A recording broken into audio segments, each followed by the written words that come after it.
Everything we do in our lives, we do for one of two reasons: to either avoid pain or to gain pleasure.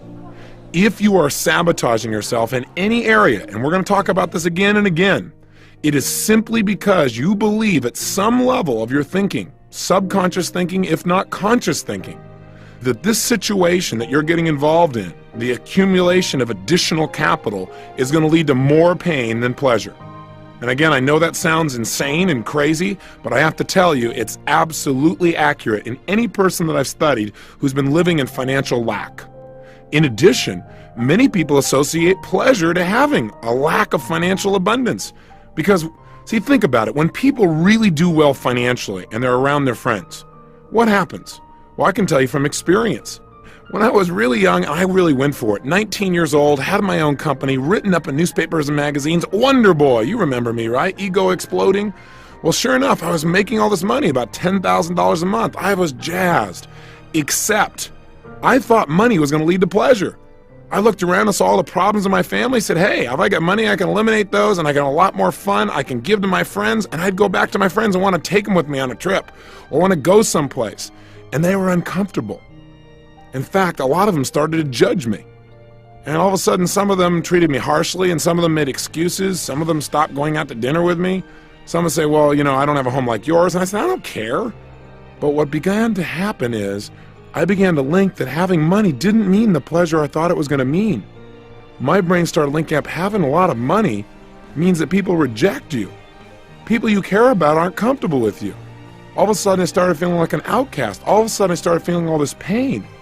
And sure enough, within a short period of time, my brain, on some level, not consciously, but subconsciously, began to just destroy everything economically.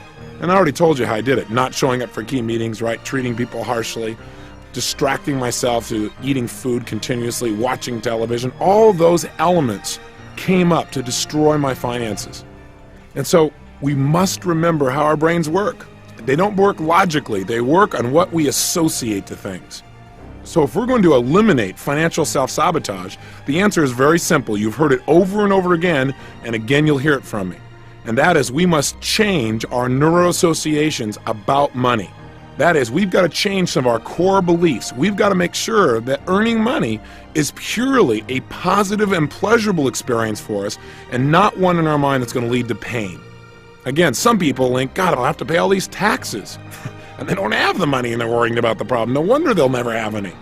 Why are they already considering the negative aspects of having money? The answer, I believe, is that for most people, having an abundance of money is the unknown. In its experience they've never had before. And people are basically afraid of the unknown. See, they know how it is right now. They understand it. They understand the status quo. And that's fairly comfortable. I mean, you might have a little bit of pain, but the unknown, now that's really scary. So I've found that most people fail to achieve what they want financially or sabotage themselves financially simply because they haven't gotten themselves ready for wealth, financial wealth. They've not conditioned themselves emotionally to have money. They've not developed the kinds of beliefs that would allow them to create an abundance of money and then continually expand that money as well. You remember the metaphor we talked about when we started this program? That what we have to do to really succeed, we have to build up our ability. We have to condition ourselves, just as we would physically. And you start with a little bit and you begin to work with it each day, increasing the amounts, until pretty soon what happens is you really develop the muscle. But you've got to be able to use it. You've got to condition your arms, for example, to be able to do curls. Well, you're going to have to condition your mind and your emotions in order to be able to have an abundance of money and feel comfortable with it. Otherwise, even though it's something that's very positive, it may feel like a weight to you because you just don't know how to deal with it. So how do we first get beyond this sense of lack? How do we first begin to create that wealth? And then how do we keep ourselves from destroying it once the abundance starts to flow? The way to really create the wealth that you want in your life starts with step number one. The way to get wealthy right now today is to free yourself from the illusion that you're not already wealthy. You say, what are you talking about, Tony? I don't have any money. Listen, wealth is not just money. Wealth is an abundance of the things that you really desire in your life. Wealth is leverage. That is the ability to have experiences that you have not personally controlled or generated. What do I mean? Well, you are wealthy. You live in a country where there is abundance around you all the time, and you own it just for living here. I mean, you own the public highways. You don't have to pay anything for most of them across the country. You own many of these government buildings. You can go in. They're yours. You can use them anytime you want. You can go into a public library and get access to any book that's ever been written virtually, and it costs you nothing. Think about it. Leverage in your life is everywhere. You didn't have to go out and actually create your breakfast, nor did you have to hunt down your dinner.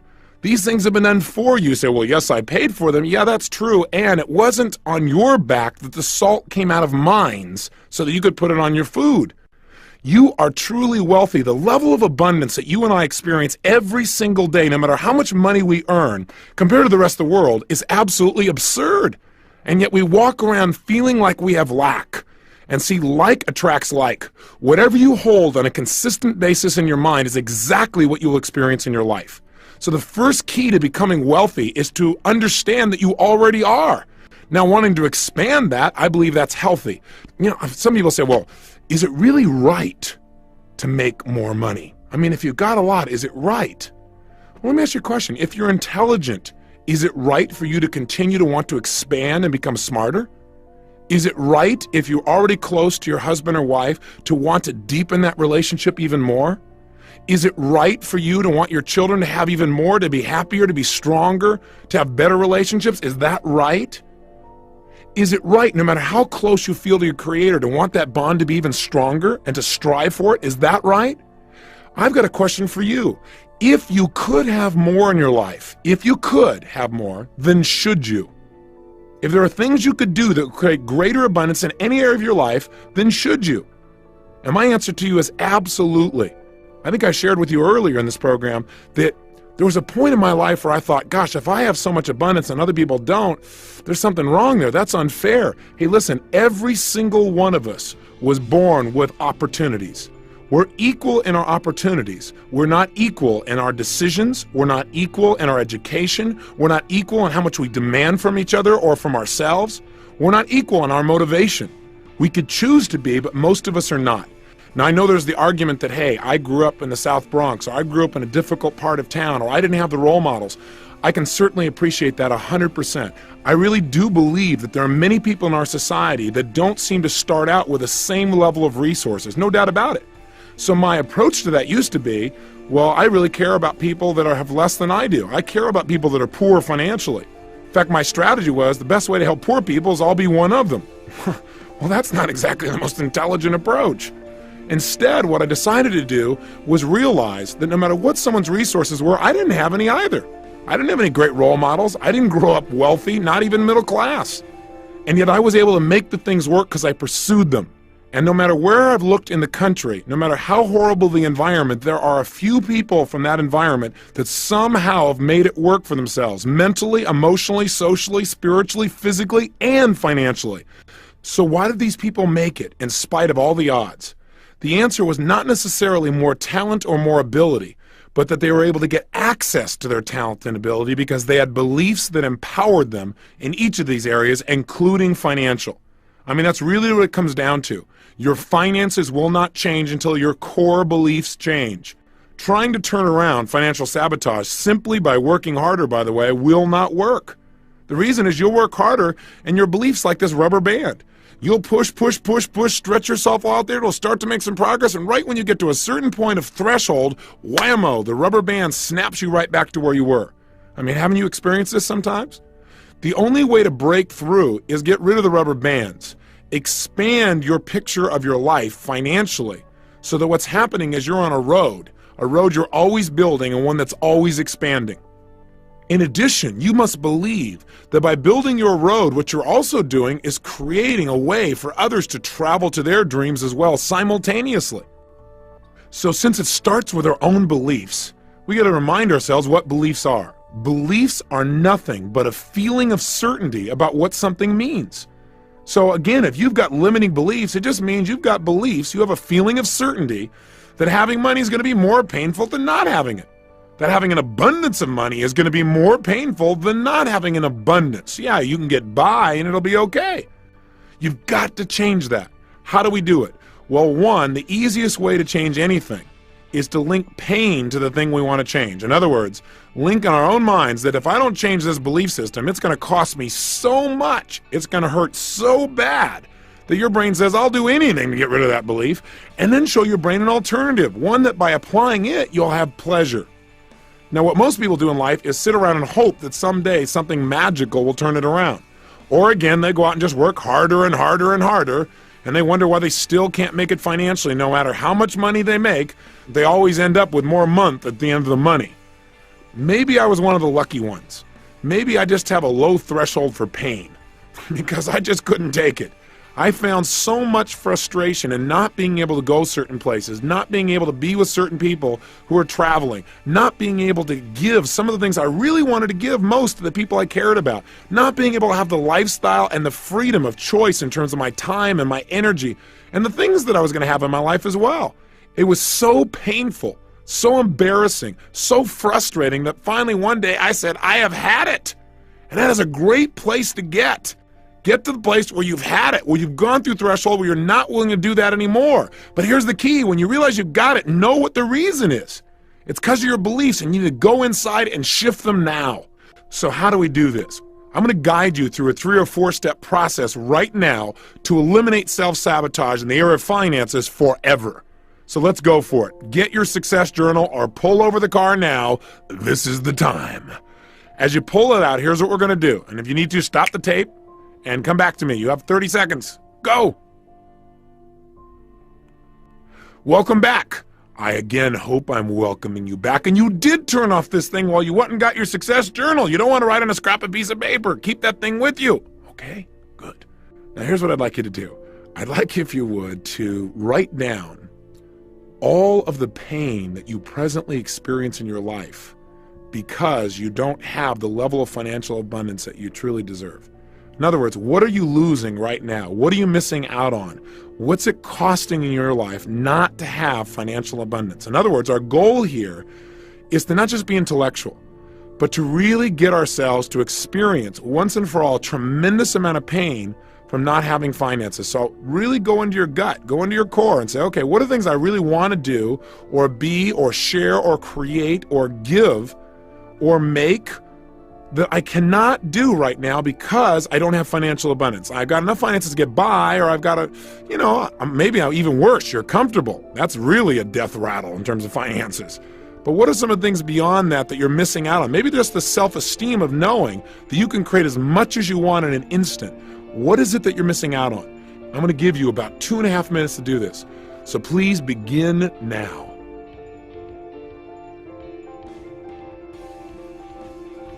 Remember, while you're doing this, make it compelling. What are some things you'd really like to do in your life that you can't do? Think about how much pain that could generate if you really focused on that enough. Normally, you don't pay attention. Do you ever have to say, someday, honey, we'll do that? How does that make you feel? Or someday, son, someday, daughter, yeah, I'd really like to do this, but we just can't do it right now. Maybe later, maybe sometime. And yet, in your feeling, in your gut, you don't think it'll ever happen. Some of the pain you experience because you don't have massive financial abundance. What's it costing you in your life? What could you do to develop yourself if you had more money? And you're missing out on it now.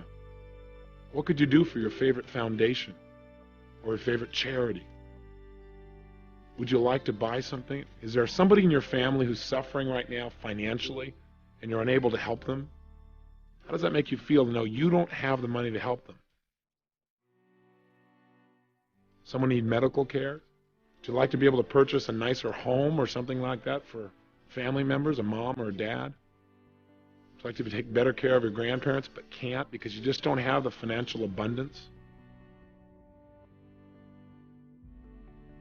Is there a school you like to send your children to but you just can't, again, because there isn't enough money? What are some of the prices you pay every single day because you don't have enough money? What are some of the things you really want, but you've had to settle for second best because you didn't have financial abundance?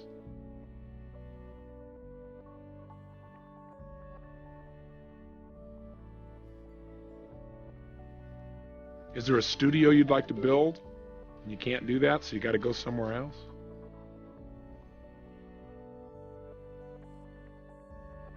Are you having to live in a neighborhood that is not supportive of your own values simply because of economic necessity? How does that make you feel, knowing that you have to do that?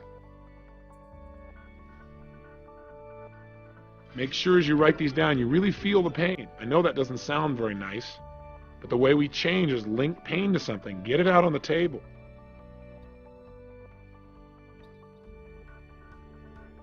Okay, so what we've done here, if we've done it effectively, is gotten your brain to begin to associate major pain to not having money. Now you might say, well, Tony, I already had that. Well, maybe. But maybe it was like you had one thought at a time. What we want to do is intensify the feeling of pain so your brain will finally say, I've had it. No more. I've got to have money. So what's on your list? Is it compelling enough? When I have people do this many times, they'll tell me things like, well, gosh, not having money means I don't have time with my kids.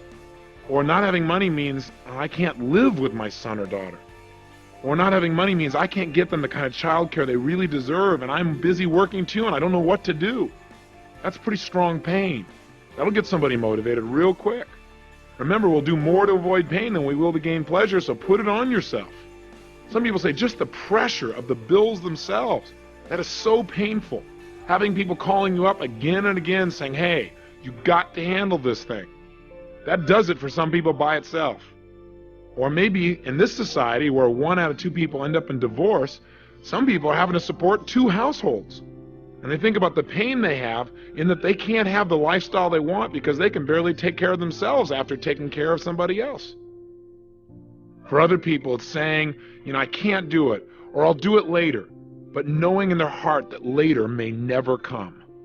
That's pain. Or maybe for you, it's just the pain of knowing somebody who really deserves help, and you just can't do it because you don't have the money. Or maybe it's the inability to travel or visit the places you'd really like to, or maybe visit some people. I know some people have made on their list things like, I just don't have the money to even go visit the grandparents who are about to pass away. I know I need to be there, but I just can't because I'm busy and I have to keep working, or because I don't have the money to even get there. Again, this is not negative. This is the most positive thing you can do to yourself. Creating pressure on yourself, massive pressure, where not having money hurts, will make your brain want to change. That's the only way you'll get rid of the sabotage. Does that make sense? So let's go to the second stage. The second stage is, let's just find out what you think of when you think about money itself. So now I'm going to give you about 60 seconds. But in these 60 seconds, what I'd like you to do is, back in your success journal, just write down anything you think of that you associate to money.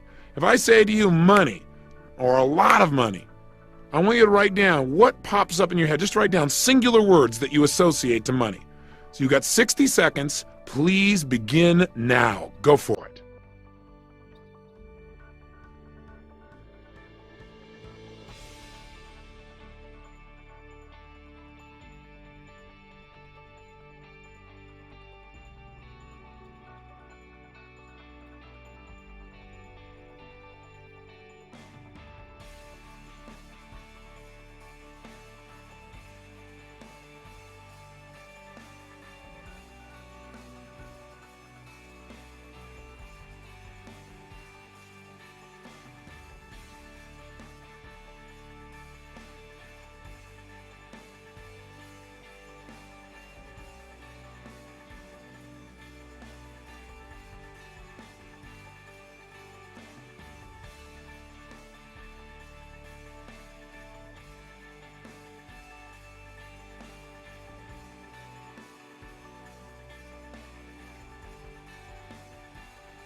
Okay, time. So what's on your list? Well, I'm not sure what's on yours, but I decided to try this with the engineer here in the studio. And he came up with some things like this. He said that he has freedom. He associates to money time with loved ones, associates to money less stress, less bills, safety, and stress reduction in the form of entertainment. Somebody else here has on their list freedom of movement, security, giving, peace of mind, hard work, the burden of responsibility, lifestyle, wider social latitude. Interesting. What's on your list? Now, when you look at your list, is it mostly positive or mostly negative? What I've found is when I have people do this, it depends on the individual, but oftentimes I get a lot of positives. On most of these lists, both these lists seem to be primarily positive. They think about money and there's these positive things. They associate pleasure. And you say, Tony, then why would somebody sabotage if they only associate pleasure? Well, let's try another approach and dig a little deeper into your brain. Let's see if all your associations really are positive. Here's what I'd like you to try. For the next 2 minutes, I want you to write down the things you remember hearing growing up about money. In other words, what were you taught about money, both explicitly and implicitly, by what people told you, like, for example, in your family, your mom, your dad, etc. What are some of the phrases you remember hearing? Jot them down now. You have 2 minutes beginning now.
Okay, again, time. So my question is, do you notice any conflicts here? Well, I don't know what's on your list, but if I were to take the sampling I have here in the studio, it's rather interesting. In the beginning here, we have a person's list where they say they associate to money freedom, time with loved ones, less stress, less bills, more safety, stress reduction in the form of entertainment. But what was this person taught growing up? Well, money is the root of all evil. Second thing on their notes, money isn't everything. Person obviously doesn't know where to shop. Third one is no time to enjoy it.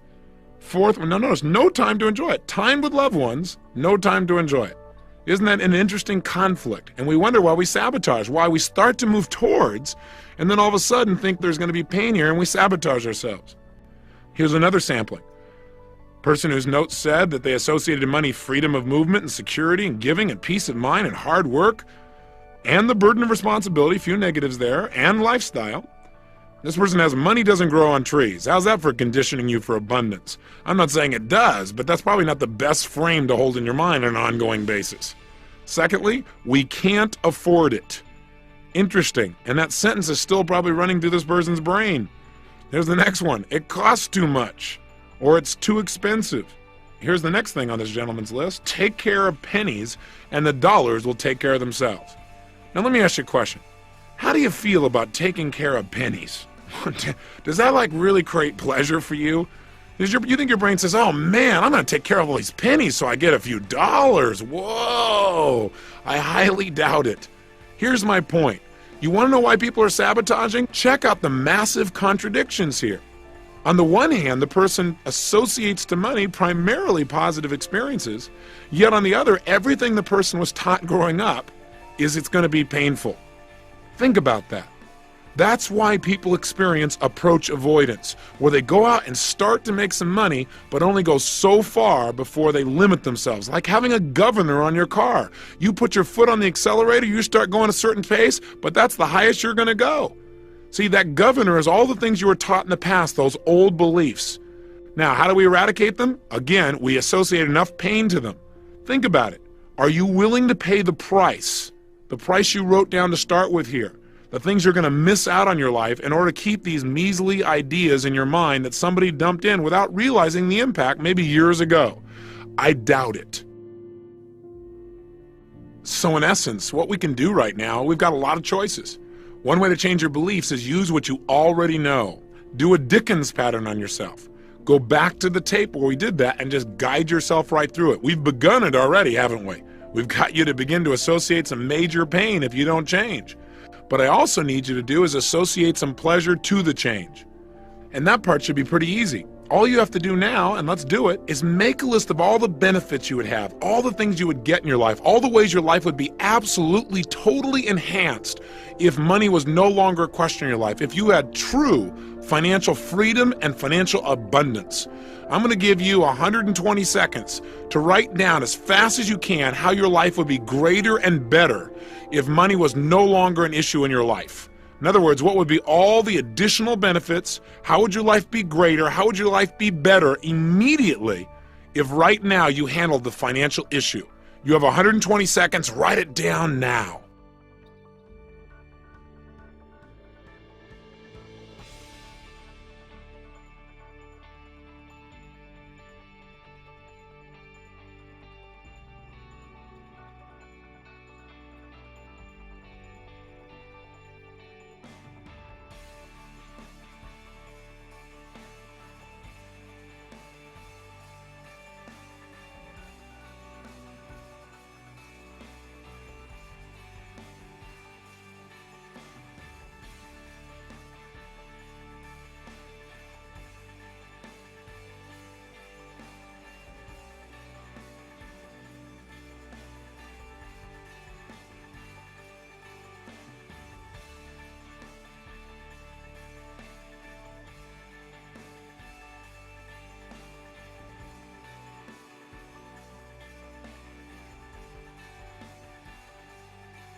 All right, time again.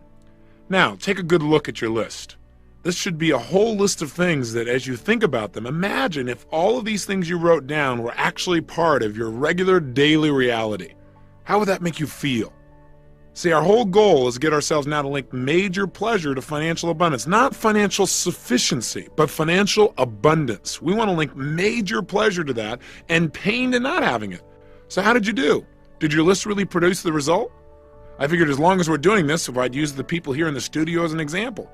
So let me show you what they've got. They've got, gosh, if I had all this additional financial abundance, I'd have my credit cards paid off. That would make me feel great. My car would be paid off. I'd go to the theater more. I'd go to movies. I'd go to cultural events. As a result, I'd be informed. I'd feel relaxed. I'd feel cultured. It'd increase my self-esteem. I'd have more humor in my life. I'd feel more articulate, more balanced. I'd be able to make conversation more easily. There'd be less stress in my life. I'd be able to have more time with my son. Another person's list says, gosh, if I had financial abundance, not just financial sufficiency, I could finish my studio. I'd buy a new home. I'd have more travel time. I'd be able to get in the music business full time and just enjoy what I love most. Or I could be more generous. I could give without any concern for the future. I'd have no daily pressures from financial obligations. Think about how you'd feel if these things are really true. So what is the main strategy for turning ourselves around financially? Simple answer. You've heard it many times. Again, repetition being the mother of skill. And you've heard that one a few times too, haven't you? But I want to remind you that our brain moves away from pain and towards pleasure. Right now, if you don't have enough money, it's because your brain links pain to having it in a major abundance at least, not sufficiency, but in a major abundance, and a certain amount of pleasure in staying where you are. We want to reverse it. How are we reversing it? 1, create massive pain and associate that pain to not having it. 2, create tremendous pleasure to having it. Get it clear in your mind that there's a carrot and a stick and they're going to drive you forward financially, and you'll see the financial self-sabotage disappear from your life. Now we need to go a step beyond. We've now got the beliefs that work, but that's not enough by itself. Got to go beyond just eliminating the negative beliefs. And by the way, one way to get rid of some of these old beliefs that used to stop you as well is to ridicule them. See, if you take anything you've heard or said to yourself, and all you do is say it over and over again in a unique new way, you create a new anchor. In other words, that's what advertisers did, right? Winston tastes good like A, Winston tastes good like A, Winston tastes good like A. How do you spell relief? As R-O-L-A-I-D-S, R-O-L-A-I-D-S, R-O-L-A-I-D-S, and you heard it over and over again until that's what you linked. Simple anchoring. So what you could do is attach to those old phrases new beliefs. So that when your mind says money doesn't grow on trees, you say that's absolutely right. It grows out of the positive ideas that I follow through on every single day of my life. If you do that over and over again, pretty soon, money doesn't grow on trees won't have the negative impact. Does that make sense? I know that sounds so simple. I'm sorry to help you to be free in an easy way. I guess we could make it tougher, but that's all it really takes. All you got to do is identify what used to stop you, destroy it, eliminate it, or get it to trigger something more positive. If you got one here that says something like, money isn't everything, say, for people who don't know where to shop. Have some fun. Get yourself to giggle or laugh. All you have to do is get these beliefs to have less heaviness to them, less control over you. Ridicule them, play with them, and that's going to be one of your exercises. In fact, it may be useful for you to do that now, to go through right now and do things to these beliefs to either make them trigger a new empowering belief or to ridicule them to the point where they no longer affect you, to where you would think of them every time you thought of money isn't everything, you begin to smile thinking of that funny phrase, well, you don't know where to shop. In other words, it's not true. What I'm saying is not true. All it is taking away a limitation. Does that make sense? Let's try it. Let's stop. One last thing. You're giving me a lot of exercises today. That's true. But this is an issue. It's time to just get over it and move on. So you can have the kind of abundance here that you also have and are continually developing in your relationships and in your business and your spirituality and in your emotion and your energy and your life. Go for it. What I want you to do specifically is the following. Take out your success journal. Go through each of those limiting beliefs. Any limiting beliefs. In other words, remember we said write down anything you used to hear growing up about money, any of them that would be a limitation, and change the belief. In other words, attach a new belief to it. Just the way we did here. Money doesn't grow on trees. That's right, because it grows out of the ideas that I generate every day and follow through on that create good for myself and other people. And just say it over and over again. So pretty soon you begin to link it, or maybe something simpler than that complicated phrase I came up with. Let's take another one as an example. Let's say growing up you continually heard, it's too expensive, it's too expensive. Now that's part of you. And you say, you're absolutely right. It used to be too expensive, but now it's an investment in my joy. You get the idea. Now you may say, well, gosh, this is really hard. So is not having any money. You deserve financial abundance. Right now, get creative and go through each of the negative phrases or beliefs and find a way to either counteract them or attach something to them that will empower you. Please take the time to do this one right now. Let's just eradicate these beliefs. Do it now.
Okay, time is up.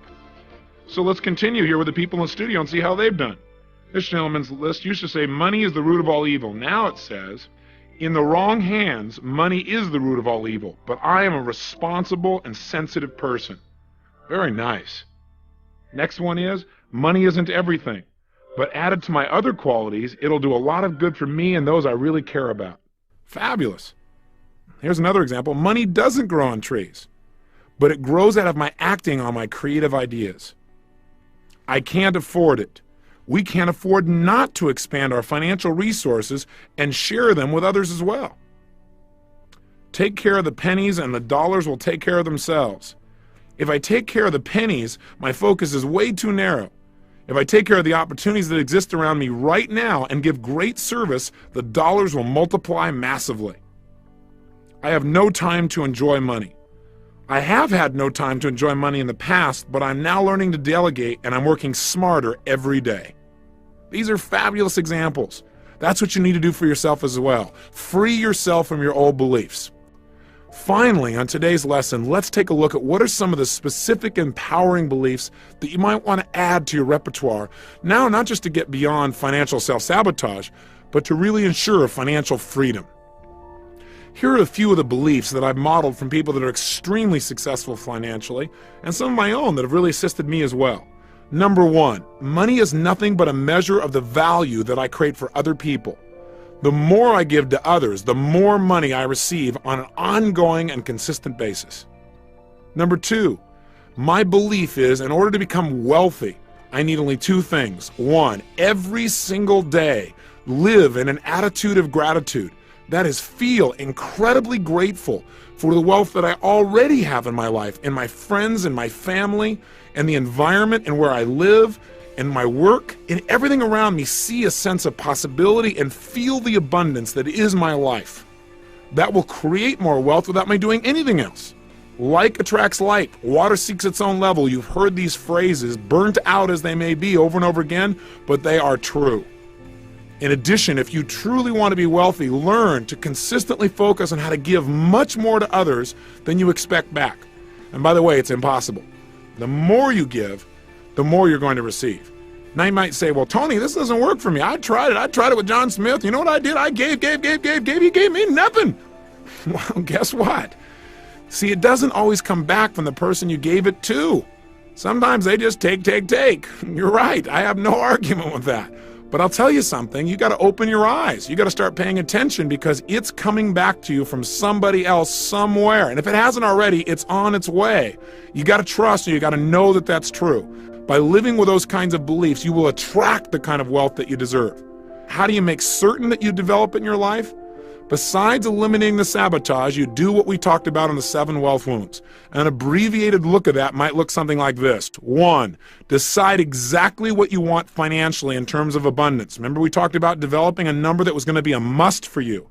Not financial sufficiency, but true financial abundance. More than enough. Avalanches of abundance. That's what we're talking about. Make a decision. Because you got to remember, whatever you focus on consistently, you will get.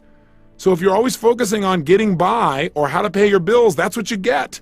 If you focus on massive abundance, that's what you'll have too. And as long as, in your mind now, having massive abundance is something good. Having massive abundance is not negative, it's not guilt, it's not problems, it's not pain. It is pleasure to be and do and create at the level that you are as a spiritual and successful human being. 2, daily condition your mind for wealth, so that your brain is looking for opportunities to succeed financially. Remember the metaphor we talked about when we talked about setting goals, where you buy a car, you buy a particular outfit, and once you have it, all of a sudden, everywhere, you start noticing everybody who has that car, noticing that outfit. Well, there's a part of your brain called the reticular activating system. It's the part of your brain that determines what you pay attention to. You recall earlier we said that human beings are deletion creatures, that we don't pay attention to most of what's going on around us. We only pay attention to a small band of our experience. Our goals, our mental conditioning tells the RAS, the reticular activating system, what to pay attention to. The RAS is like a policeman. It determines what's going to get through to your conscious awareness and what's going to be screened out. So when you daily Decide what you want and condition yourself to look for opportunity. It's like all of a sudden you see that car everywhere. All of a sudden you see those clothes everywhere. All of a sudden you will see places that cash in financially when you've now made the decision to condition your mind to attract wealth. How can you do it? Well, for years, I started using affirmation for myself. Now you might say, well, didn't you say affirmations aren't that great? No. I said that you got to make sure that if you're going to use an affirmation, you do it with some real physiology, that you really change your state. And I read all kinds of books on attracting wealth, and I found this in one of those books, and I really liked it. And so I said it over and over again. But again, saying an affirmation means nothing unless you generate feeling. And before I give you this affirmation, I want you to know that it's not meant to be religious in any way. I do want you to know that I do believe in a creator. I call it God. You may call that something else, and that's fine. But I believe that you and I have this privilege called life because something or someone has given it to us, something greater than our conscious awareness. And when people tell me, well, I don't believe in a God, I'm an atheist, my view to them is I like to ask them a question. I said, so you're trying to say to me that everything we see, the earth, the plants, our environment, this solar system, this universe that all works with absolute precision is all the result of things just falling together? That's like saying Webster's dictionary is the result of an explosion in a print factory. Come on, there's got to be something more. But let me just tell you how I condition my mind for wealth. I believe that we can tap in. We can attract more in our lives when we connect ourselves mentally and condition ourselves for that abundance. So what I say to myself is this: God's wealth is circulating in my life. His wealth flows to me in avalanches of abundance. All my needs, desires, and goals are met instantaneously, for I am one with God, and God is everything. And I would say this to myself over and over and over and over again. I would go run down the beach for a couple of miles, saying this to myself with all the intensity of feeling I could generate. That's one of the major reasons I believe that in 12 months I went from totally broke to $1 million net worth, because I didn't just hope. I created a level of certainty in my body that total financial abundance was a part of every cell, every thought, every feeling, and things began to jump out at me, and I began to attract them. Now that may sound real metaphysical, it may sound weird to you, but anyone that I've met who has created great financial abundance has not only decided what they want, but they've begun to condition themselves daily to have that level of abundance where it felt right for them. And that's what I did with myself.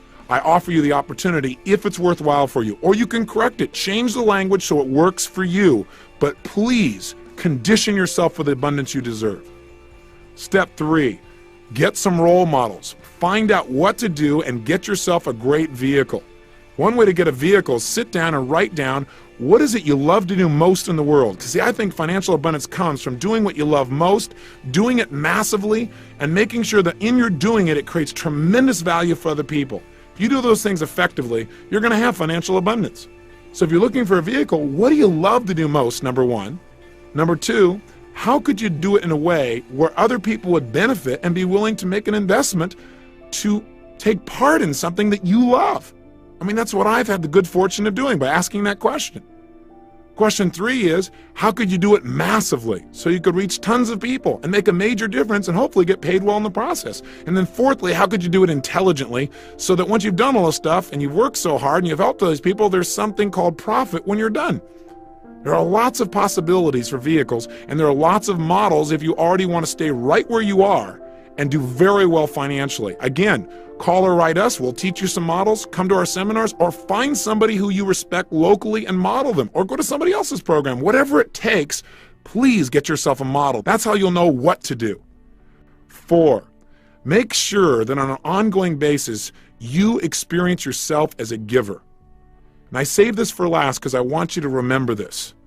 I believe that the bottom line of financial success comes from your believing in your gut that you deserve everything that you've got in your life. Now that may sound egotistical, but the reality is you got to feel like you deserve it or it won't stay. You won't attract it. My way of generating that I deserved it came in many ways. Number 1, I deserve it because I'm alive. Just as much as I deserve to grow mentally, emotionally, in my relationships, in my intellect, all those things I think I deserve to grow, so why would finances be any different? In addition, I deserve it because I'm a giver, because I always strive to give much more than I would expect back. These tapes are an example. I hope you can feel I'm trying to give you 10,000% of myself at each and every time here. I'm committed to having you get much, much more, 100 times more, a minimum of 10 times more than you've invested in this program. And I know for a fact, if you've really been listening, that you agree with me. The bottom line is, by knowing you're always trying to give much more, you feel like whatever comes back, yeah, hey, I've earned it, I deserve it, and it's great. Now, some people might say, well, you shouldn't have to earn it, you should just accept it. Well, that's a great strategy too if that works for you. Do whatever works, but make sure that you give. See, you got to take at least 10% of what you earn and give it away, minimum. Now, some people say, well, Tony, when I make more money, then I'll give 10%. Who are you kidding? What do you think is harder, to give a dime out of $1 or 100,000 out of $1 million? Trust me, the 100,000 will feel quite a bit different than the dime out of the dollar. If you don't develop the habits now, you certainly won't do it when the numbers get bigger. Listen, go get yourself a book, simple book. It's called The Richest Man in Babylon. It's by George Clayson.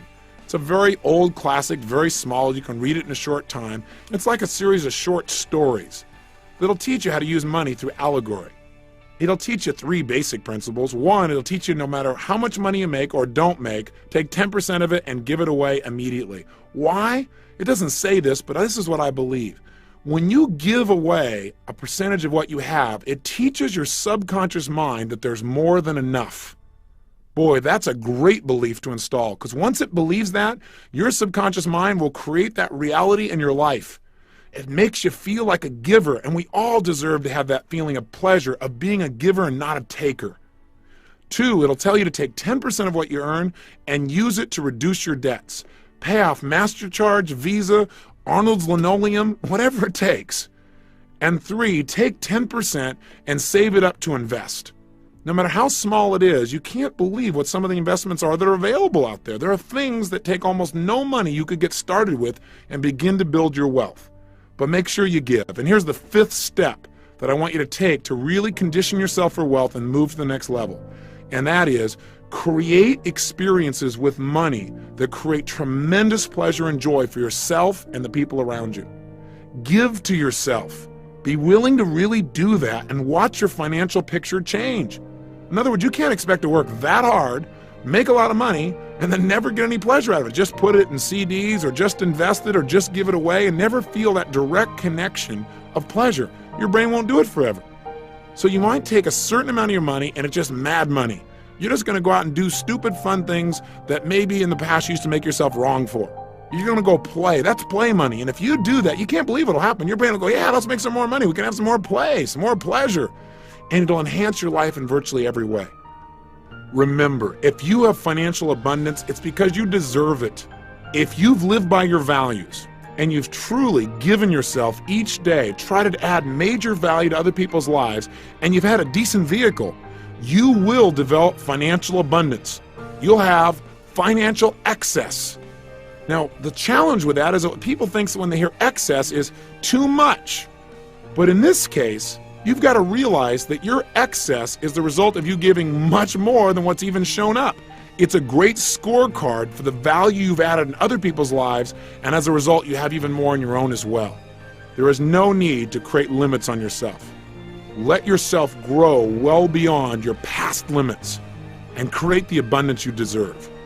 Here's your assignment for today. You go, I got another assignment? Well, why not? We're on a roll. The last assignment is this. As you turn the tape off, let me give you a 10-day challenge. I know I've given you some daily challenges, like your morning questions, but just for 10 days. And start it today. Would you be willing to take a minute or two and begin to condition your mind for financial possibility by doing the following? Writing down simply 3 ideas on how to make money. 3 new ideas. Either something that already exists that you haven't been paying attention to before, or a brand new idea, a concept for a service or a business or an investment or a possibility or an invention. Anything at all. And let me give you one caveat. Maybe a bunch of your ideas won't be worthwhile. Who cares? How many ideas do you need to be able to create financial abundance? 1 or 2 good ones, that's it. And that's all you need is 1. So if you did this for 10 days, you'll have 30 ideas at the end of 10 days, plus you'll have done something else. You'll have established a conditioned mental pattern or habit of looking for financial opportunity, and you certainly deserve that. If you keep looking, you're liable to find something. And if you find something, you're liable to follow through. And if you follow through, you're liable to make some major money. And then you want to focus on money. You'll be able to just have that abundance and be able to focus on whatever you hold as most important now. So go for it.